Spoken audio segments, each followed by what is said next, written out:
everyone! Hello. I'm Janelle, I'm Marissa. and we are Anime Jam. Woo! Today's episode, we will talk about anime inspired by literature, and this is something that we've been wanting to do for a while, especially since we work at a library. Yes. So it makes sense. Oh, yeah. And there's a lot of novels and other small mangas that have been adapted into anime that you wouldn't think of. So we'll talk about a few today. The first one I want to talk about is Kiki's Delivery Service. Now, this is a really popular film by Hayao Miyazaki, and it's part of the Studio Ghibli collection. And I know we've talked about the film before, but today we're going to talk about how it relates to the book. So there is a book that's also called Kiki's Delivery Service, and this was before the film was directed and released. This book is by Aiko Kadono. And it's a very short read, and it does differ in a lot of ways to the film that we know about. In the film, it is a very much, you have your beginning, middle, and end. And then in the book, it's going to be more of an episodic type of media. So every chapter is a different outlook or time in Kiki's life of the town that she ends up in. Very briefly, Kiki's Delivery Service is about a 12-year-old girl who is coming up on her 13th birthday, and she is a witch within a family of witches. So it's like a tradition to go out on your own on your 13th birthday and find a town to live in for a year. And you either succeed or you don't, but the whole point of it is to kind of come of age so that you can bring your witch powers to the community that you choose to be in. So I think it's a really cool tradition.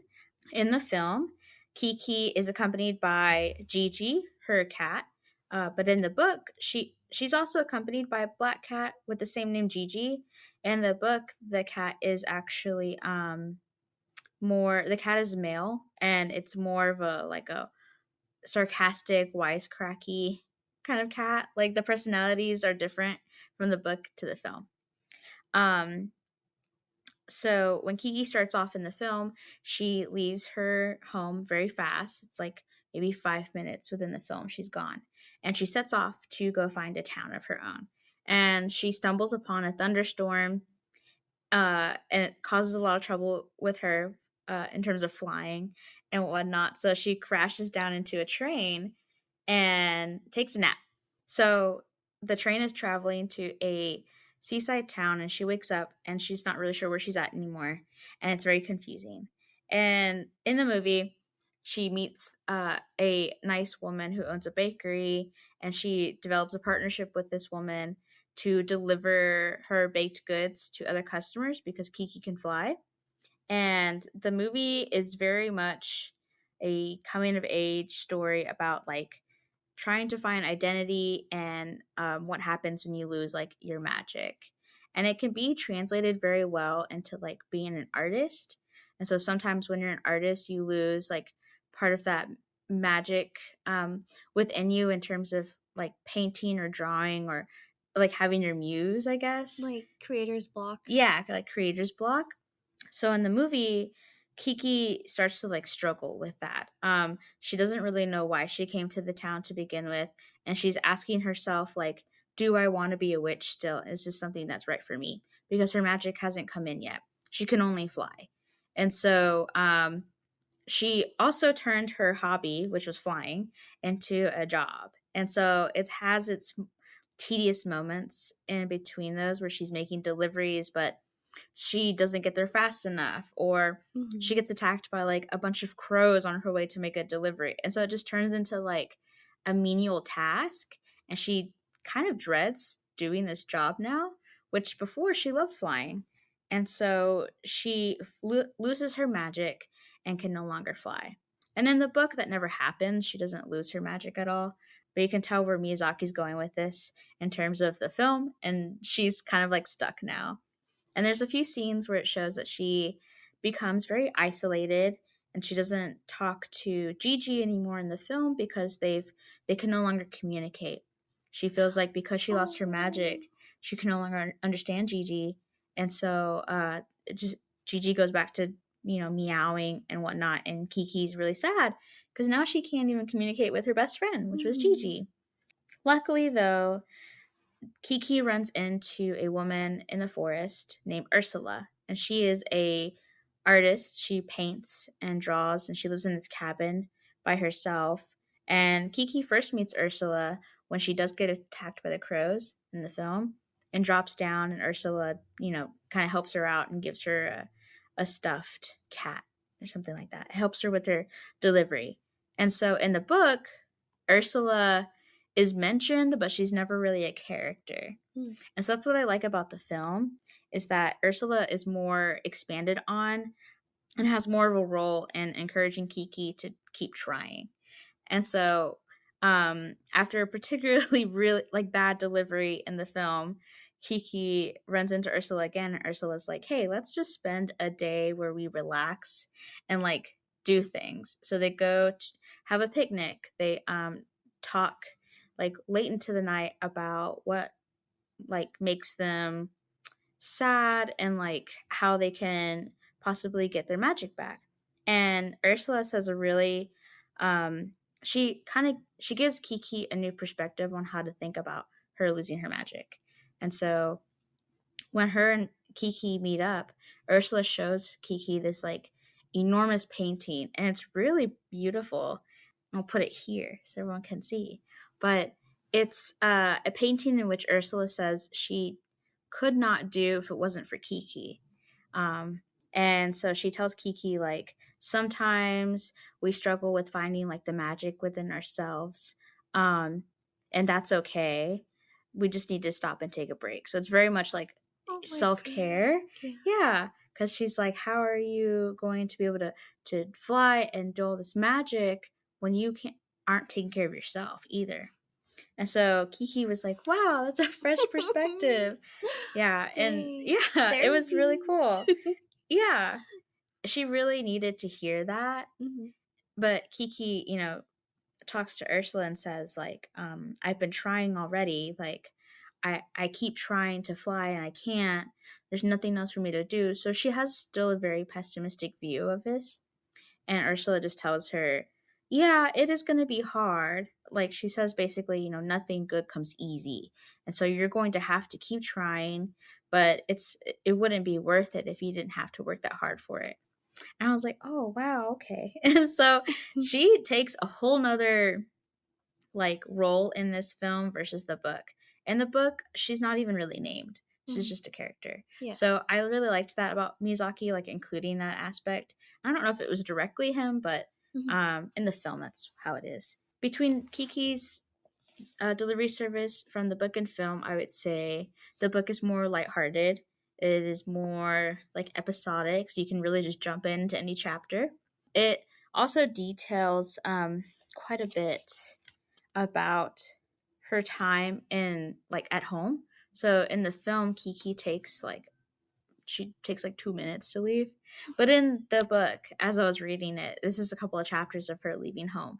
And it shows just how different the film has taken, how much inspiration the film has taken from the book in terms of characters, but Miyazaki made it his own thing. And I love it even more for that. So I would recommend reading the book too. We have it in our system. Oh, yeah, and I also just briefly want to mention another book that was inspired by, or Miyazaki was inspired by, and it's Howl's Moving Castle by Diana Jones. So he also read that and was inspired to make Howl's Moving Castle, the movie. And that one is also very different. I read Howl's Moving Castle, it's a series of 3 books, and each book is a little bit different. The first one is more closely aligned to the film, and there's different characters from the film. Marco, the kid in Howl's Moving Castle who is with Howl. Oh yeah. He in the books he grows up, and so you get to see his version of his own life. It's really cool. So that's another kind of novel to film that Miyazaki was like, I want to do this. That's awesome. Yeah. I love that he takes these adaptations and still honors and respects the original source. Yeah. Yet also puts his own art into it. Mhm. So Oh yeah, he puts his own like heart, you know, yeah. his artistry and just like his philosophy, I think, of how he goes about life is Yeah. very much like imbued into the films, and it's just really cool to see. Oh yeah. Like Hmm. when I read a little bit about the movie Howl's Moving Castle, Miyazaki said he was like, I think he was against the war in the Middle East, Yeah, and in the movie, Hal was also like he just wanted peace. He didn't want war anymore, but like it was part of like his world. But it's yeah, hard. yeah. It is hard. He made in the movie how is like he's basically drafted into this war Hmm. because he is a wizard, so he can help more, but he's like battling with like not wanting to be in it at all and then fighting anyway to kind of help like the other side. And so he's like he's in just kind of like this crisis going on. Hmm. All the while like falling in love with Sophie. So it's just like Love and war. I know, yeah, very much. Hard decisions in that film are Hmm. made. Yeah. But yeah, I like your perspective on it on that. Like Miyazaki does put his heart into a lot of his films. Hmm. I think I'll talk about Moribito next. Because like you talked about Kiki's delivery service, and that's like for like any age or like children age movie and book. So I'll go up like another age group. Okay. Moribito is the novel is a young adult one. So like um I think even like probably 12-year olds could read this book. Um as far as the anime, I didn't um watch it all the way through, but I did read the first book, and we have it in our system. You could request it. Oh, also, Howl's Moving Castle, you could request that too. There's an audiobook on Libby. So Nice. that's just something I'm gonna put out there. Yeah, absolutely. So Moribito, Guardian of the Spirit. It is a Japanese novel that was published in 1996. It was written by Naoko Uehashi. And it looks like there are 12 volumes to this. I didn't know that. I thought there was just like 2 novels, Okay. but there are 12. The series has 12 volumes, so that's really cool. Yeah, it's a long series. It is a long series. So it's about a woman. She's like 30 years old, and I was like, yes, because I'm like, It's rare too to yeah, find like Japanese manga media to be of older yeah, characters. yes. I understand the enthusiasm. It's not like I'm getting older, Yeah. and like all these kids are in high school. It's just a bit hard to relate Yeah, now that we're very much out. right. So anyway, Balsa, she's a spear wielder and a bodyguard. So she's a hired bodyguard. I talked about this before in like our strong women episode, which was Okay, like yeah. probably 2 years ago or something. So I chose the book as my pick to read, and I don't remember much of it, to be Of the honest. book? That's Yeah, okay. but I remember that I loved it. So Yeah.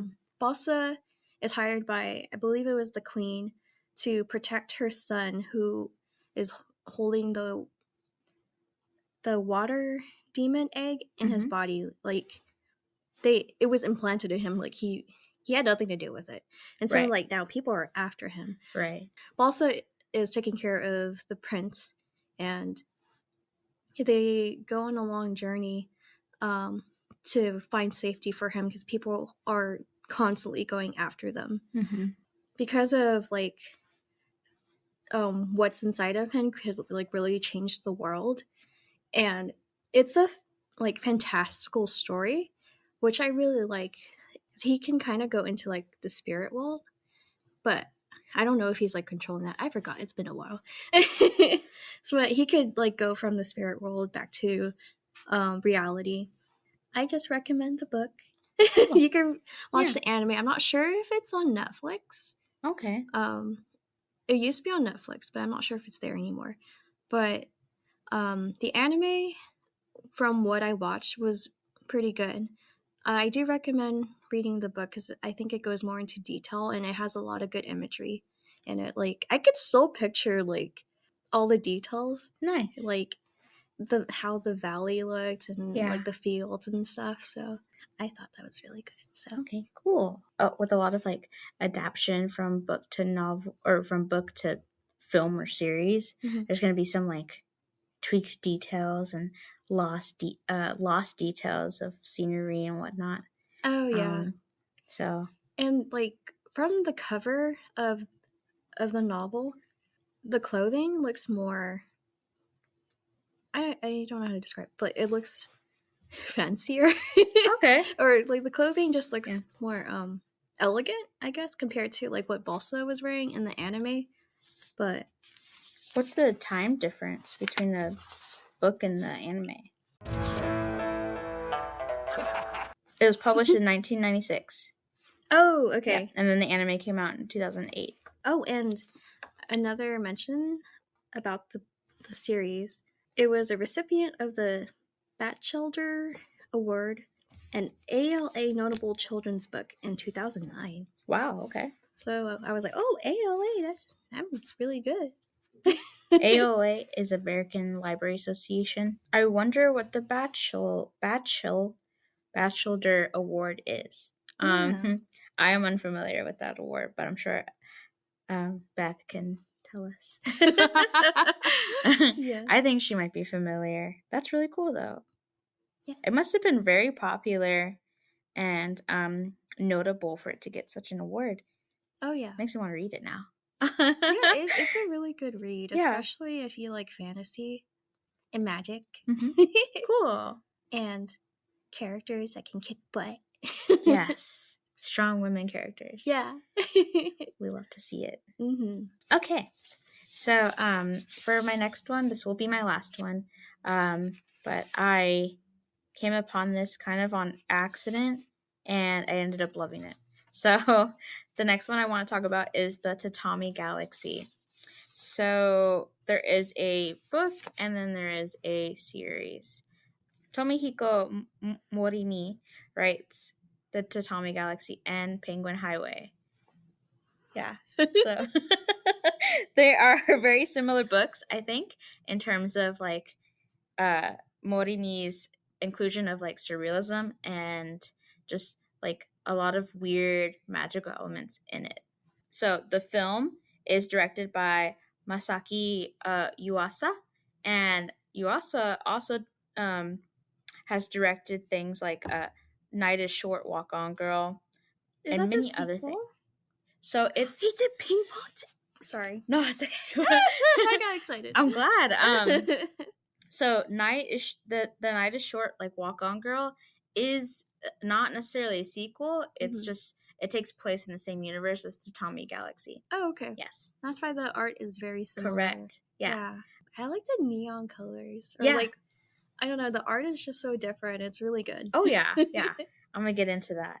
Yuasa also has directed in a lot of things. So he's in collaboration with Science Saru, which is a animation studio in Kichijoji, Tokyo.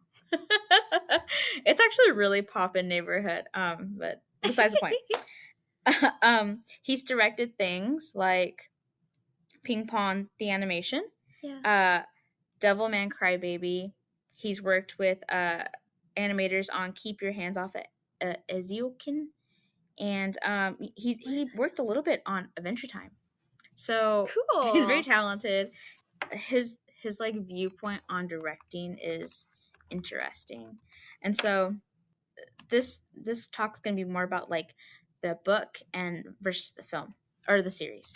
So I have not read the book, but there are some slight differences between the book and the series, but not much. So for the series, it is a 11 episode show, and basically not even a one core. Yeah, not even a one core, not even 12. It only takes 11 for us to conclude the story. But basically, like the synopsis is that the Tatami Galaxy follows a third-year college student, and it uses a lot of parallel universes as a plot device to explore his like young adult life.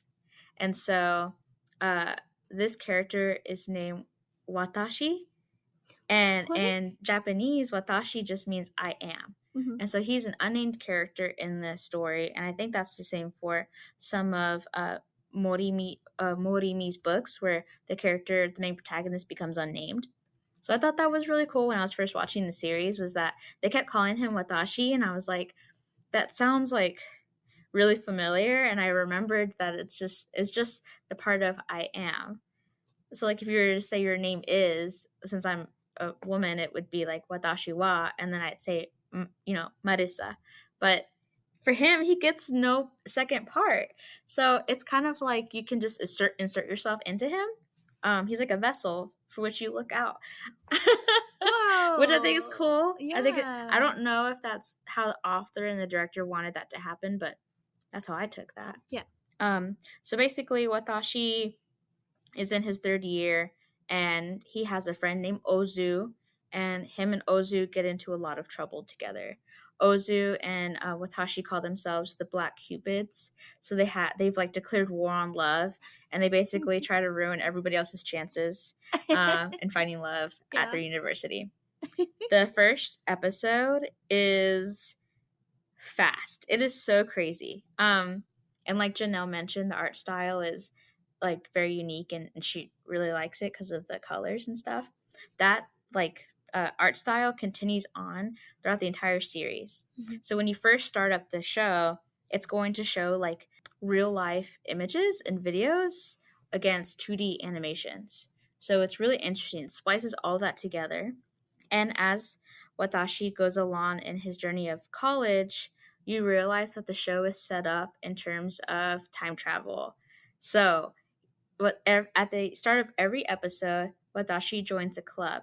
And in the club, he does things to which he meets this other college student named Akashi-san. Mm-hmm. And something within the episode, they get to know each other a little more, and it turns more into like maybe a romantic path that he can go down. But at the very end of the episode of the first season, or the first show episode, he messes up, or like he doesn't mess up, but he doesn't take the opportunity to maybe like put his foot forward and like actually ask her out Mm-hmm. on a date or anything. So their romantic progression stalls, and then the next episode plays.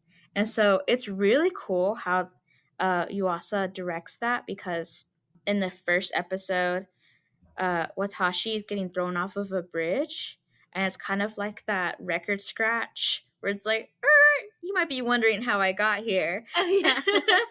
And it rewinds back. Mm-hmm. And so like it shows this really cool clock sequence where whenever it pauses, and then it like shows the clock goes like this, and so it like goes back on the sixth, I think, or it goes back on the number 4.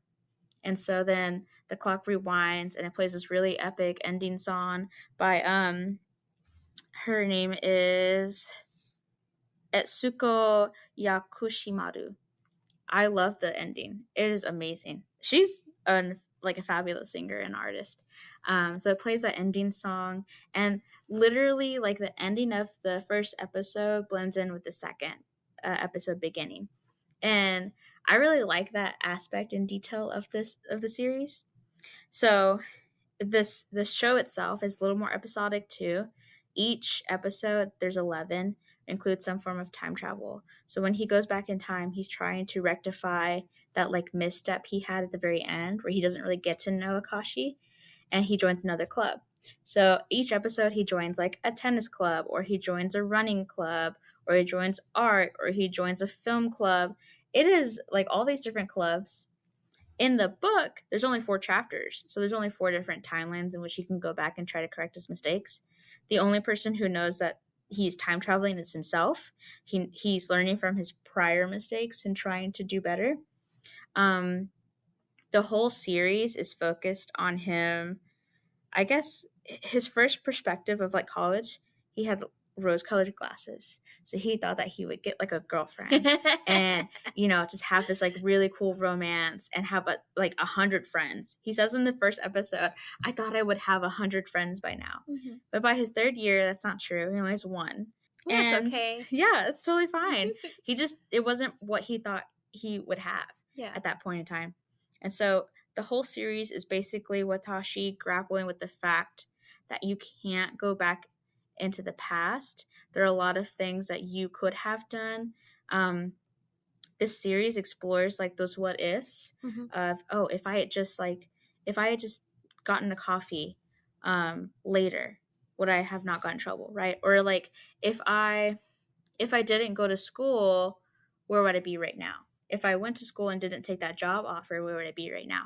And so that's like him kind of like replaying it in his mind over and over again. Yeah. We do that too. Yeah. It's like, you know, it's a lot of what would happen. And he's very hung up on that fact of trying to change the past. But what he doesn't realize yet is that you can't go back into the past and change it. What you can do is you can only like live in the present and perhaps prepare a little bit for the future. But even then, that's not always guaranteed. And so he slowly learns that throughout the series. The series is very fast. Like, I can't stress that enough because I had to watch it on 0.75 speed just to get through it.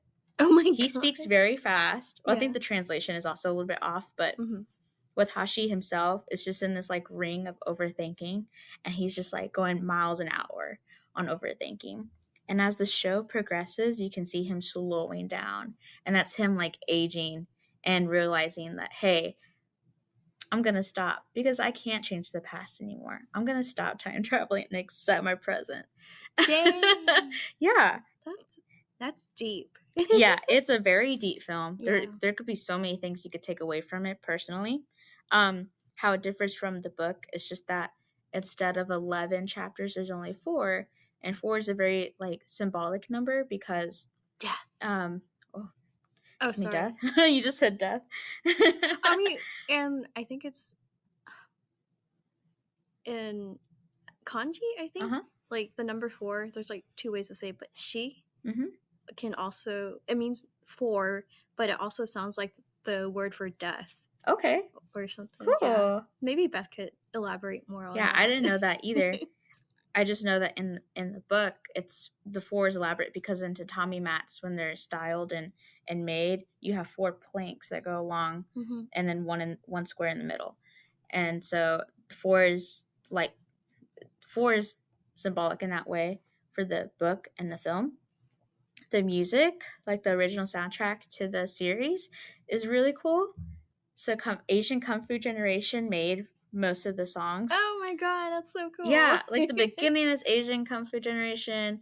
In the middle, there's some songs, and it's blended in with classical music too, which I think is really unique because not a lot of anime input classical into their shows. So Asian Kung Fu Generation made most of the OST, and then Etsuko Yakushimaru, which I highly recommend you check out because the ending is really good. The ending song, I listened to it a lot while I was watching this film or show.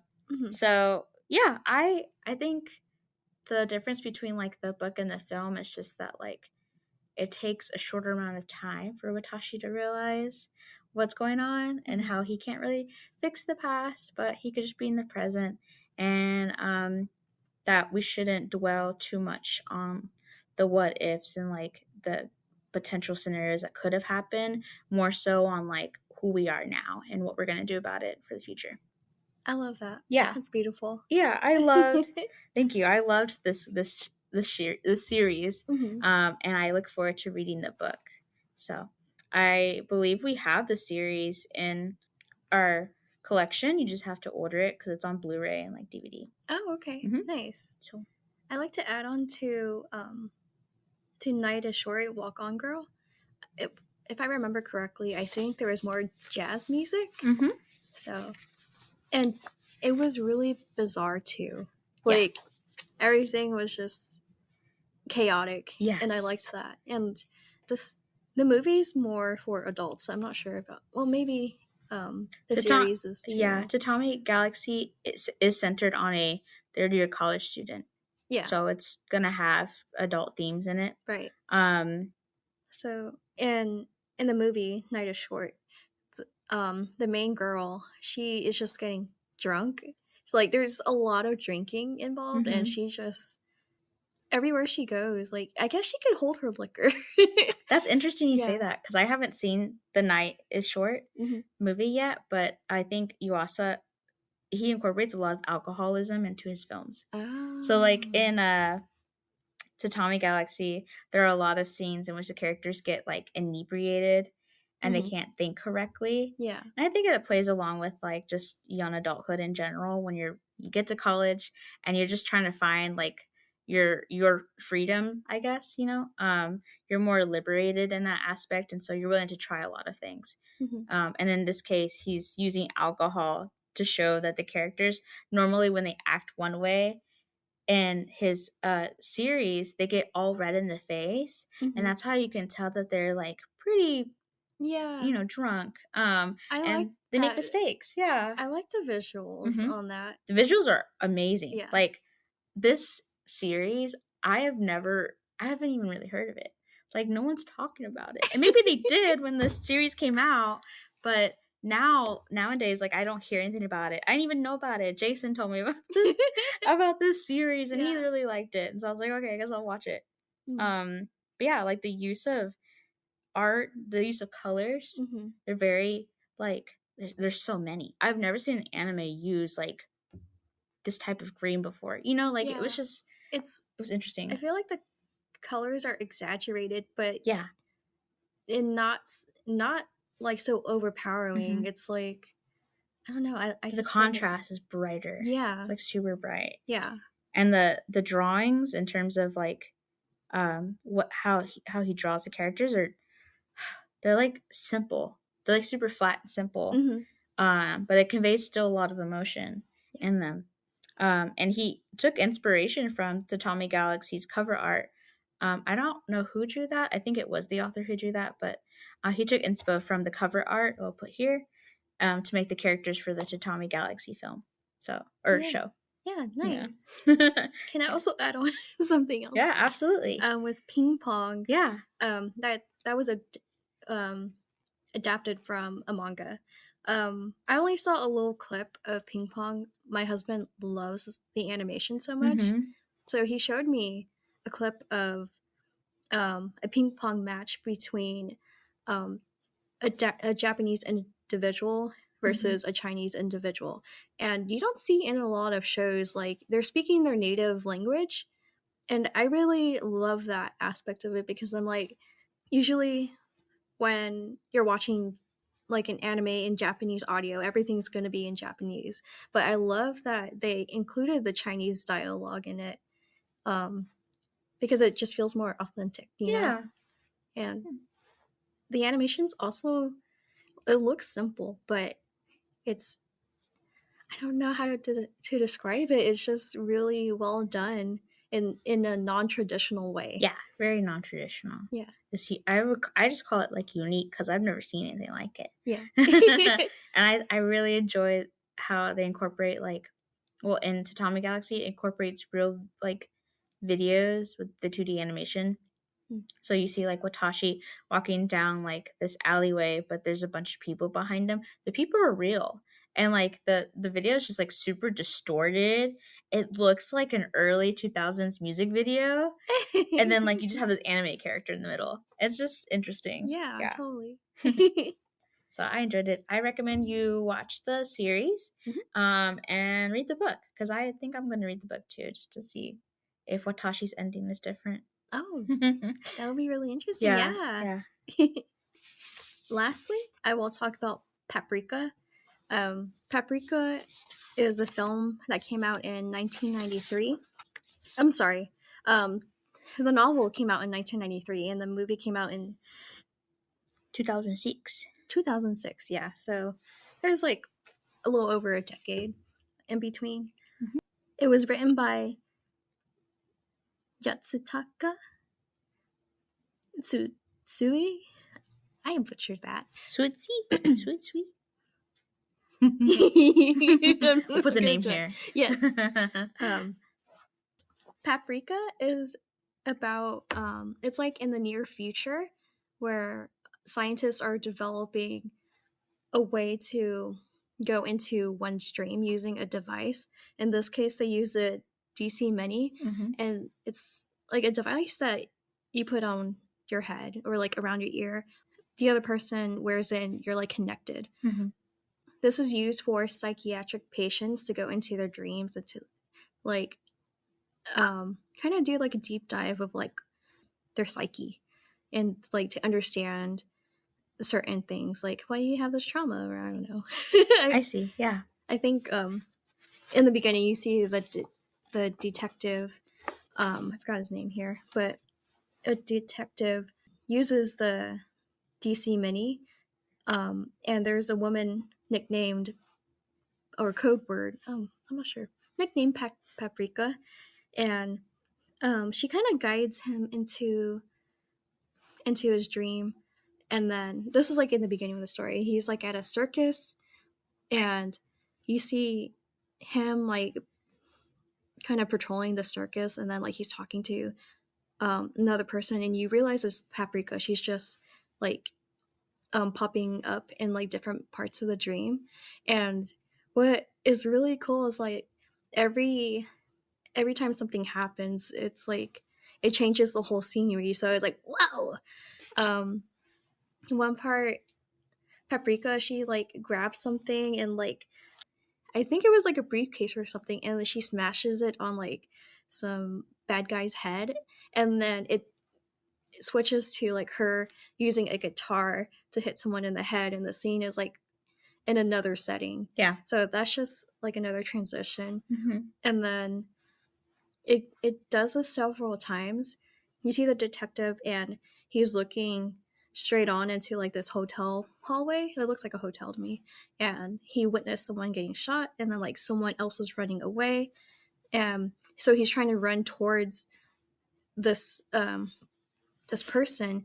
And in the dream, it's like the whole room and the hallway starts doing like a ripple effect, or like some waves. I remember. And then he just sinks down, and it's just everything is like chaotic and bizarre and crazy, and I'm like, what is happening? Yeah.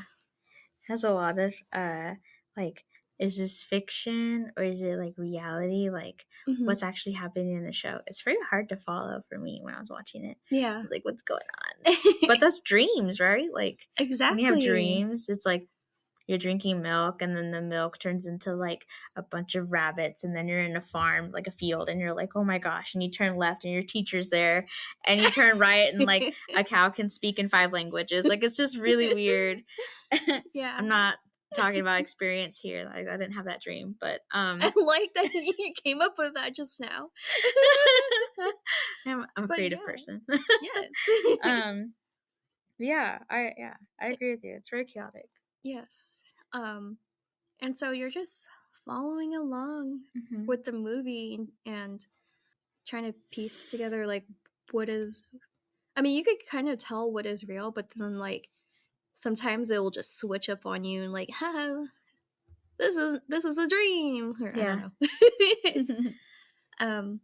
So Paprika is, I guess, the alias or alter ego of one of the scientists, Atsuko Chiba, so Dr. Chiba, and she goes into people's dreams, and the person that developed this device is her colleague. Is it Torataro Shima? Yeah, yes, him. So he developed this device, and in the movie, when people are using this device, it could take over them, or they don't know what's real or not anymore. And like there was one scene when Dr. Chiba, you see her dreaming, and then she is about to jump over a rail. Like she's at a theme park because she's trying to find this criminal. She jumps over a rail, and then the next scene is her like almost jumping over a balcony, and she's a few stories high, but luckily her coworker saved her. Yeah. So there's that theme that Oh, I forgot to mention. So Satoshi Kon directed this, and he kind of does this throughout. I don't want to say all his movies because I haven't seen them, but with Paprika and Perfect Blue, the theme of his movies are like fiction mixed with reality, and they're not parallel nor like opposite of each other, but they're like on the same wavelength, sort of. Okay. Like mixed in? They're mixed in, yes. Okay. Yeah. And we talked about Perfect Blue for our horror episode because it's a psychological thriller horror type thing. Yeah, definitely. Yeah, that one was twisted. Yeah. I was like, what? He also directs Paranoid Agent. Paranora Agent. Something like that. I think so. This man is weird. Like the way in which he like imbues themes of like violence and like Janelle was talking about fiction reality. Mm-hmm. He does it really well. But when you're watching it, it can sometimes like sneak up on you. And if you're not used to that, like I would just be warned that it could seem very peaceful at first in a scene, and then it turns violent very quick. So he catches me off guard a lot. I'll just be like, "Oh my gosh, that's happening! What?" Yeah, I'm not too familiar with the novel itself. Mm-hmm. I did see something today on Reddit. I'll just say that the movie is quite different from the book. It seems to have more details about the relationship between Dr. Chiba and her colleague. As one of those. Because Tokita. Yeah. There we go. He's the inventor of the DC Mini. Yes, the inventor of the DC Mini, yeah. So the book touches more on their relationship. So okay. Yeah, whereas the movie doesn't really say much about it. It's more focused on like the dream aspect and reality and all that. So it's a very interesting film. Yeah, I like it. I would recommend it. Mm-hmm. It's very sci-fi too. Oh, definitely, like, yeah. It's got a lot of sci-fi elements. I like whenever Paprika pops up in certain scenes of like the dreams. She comes in very elaborate ways. Like there's a scene where she's falling through clouds and she looks really cool. She's just like spinning through these clouds. And she's like, she's not flailing about or anything. Yeah. There's another scene I really like where she's like popping around in this guy's dream and she's like very like delicately skipping in the street, or maybe she's riding a motorbike, and then she like pops in around this guy on the computer. It's just, I like it. It's very interesting. I want to be her. Like I admire her in these scenes, and I think that goes along with like the doctor's perspective of herself, like Dr. Chiba. So I think an aspect of this, like when you have your alias in the dream world, you can make it, it's like a representative of who you think you are, like your ego. Right. And so I thought that was cool. I liked it. I did too. Yeah.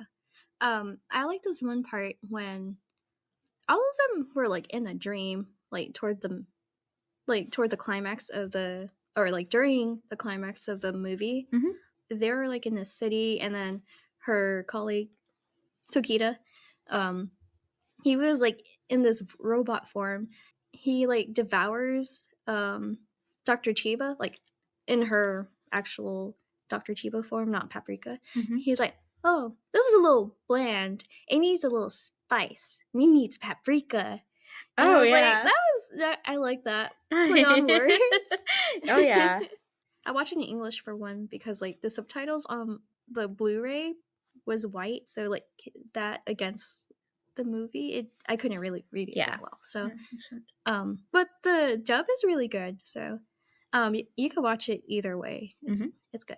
I want to read the book and see how different it is from the film.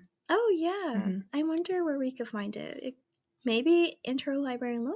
Yeah, possibly, or maybe Kinokuniya might have it. I don't know. Oh, for sure, definitely. Yeah. Okay. So, thank you guys for watching. We hope that you enjoyed this episode and you watch these movies and series that we recommended. Yeah, let us know what you think. And if you've read any of them, or if you watched any of them, and if you have any recommendations as far as like books to films in the anime industry that we should watch / read? Let us know. Yes, definitely. Okay. All right. Thanks so See ya. much.